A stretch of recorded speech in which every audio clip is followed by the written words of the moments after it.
என் மொத்த வாழ்க்கையோட சம்பாத்தியமே இதுதாங்க.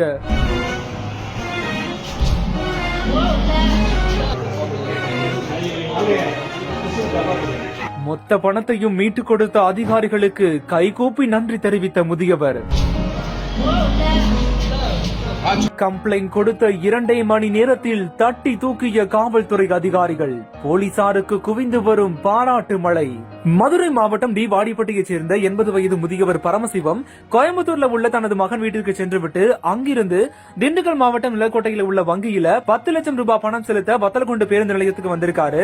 இந்த நிலையில தான் இரவு நேரம் ஆகிவிட்டதால வத்தலகுண்டுலயே தங்க முடிவும் செஞ்சிருக்காரு. இதற்கிடையில தான் முதியவரை நீண்ட நேரமா நோட்டமிட்ட இளைஞர் ஒருத்தவர் முதியவர் பரமசிவம் அவர்களை பின்தொடர்ந்து சென்று அவரை ஒரு தங்கும் விடுதிக்கு அழைத்து சென்றதா கூறப்படுது.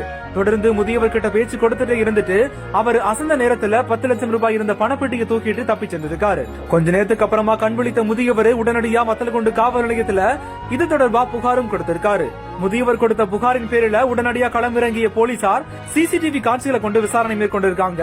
அதுலதான் அந்த இளைஞர் ஒரு ஆட்டோவில் தப்பி சென்று சாமியார் மூப்பனூர் கிராமத்துல பதுங்கி இருந்தது தெரிய வரவே அங்கு சென்று சோதனை மேற்கொண்டதுலதான் முதியவர்கிட்ட இருந்து திருடிய பணம் இருந்தது தெரிய வந்திருக்கு. உடனடியா பணத்தை கைப்பற்றிய போலீசார் முதியவர்கிட்ட ஒப்படைத்ததோட கொள்ளையில் ஈடுபட்ட அந்த இளைஞரை தீவிரமா தேடிட்டு வராங்க. புகார் கொடுத்த 2 மணி நேரத்துல காவல்துறையினர் விரைந்து செயல்பட்டு முதியவரின் பணத்தை மீட்டுக் கொடுத்ததற்காக காவல்துறையினருக்கு பலருமே வாழ்த்துக்களை தெரிவிச்சிட்டு வராங்க. MCR Pure Cotton Club, formals and casual shirts.